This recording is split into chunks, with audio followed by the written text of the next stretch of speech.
Unboxing. Oh, na po siya isa ka gear. Japan. Made in Japan.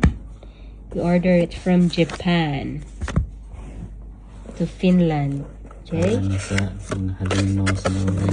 So, kani ang imong pinaka. Wow, mashallah. So, one of the, part. Oh, yaw. Manual. Ikaw yun ang bahalang Manual. Manual. Ano siya mga parts.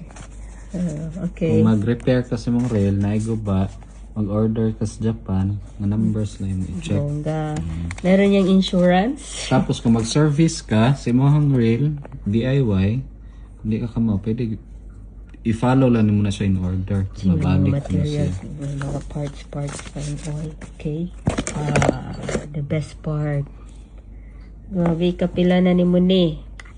So, ito yung mga pang really, Design na siya for salt water. So, asa ni mo di dalon? Norway. Dito sa Lofoten. Ayun na siya SW, salt water. Oh, okay.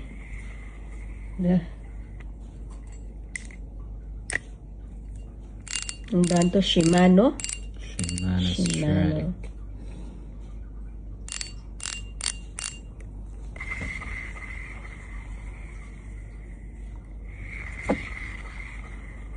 Nice siya. May laman pa yan? Mga washers, bushings. Yes, and the other.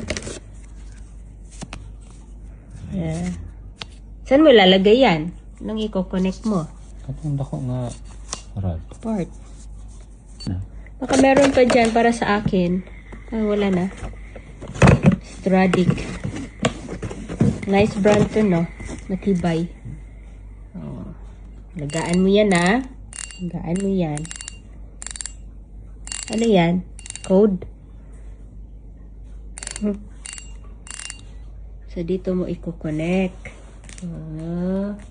Kahaba. Okay? So, i-connect mo dyan.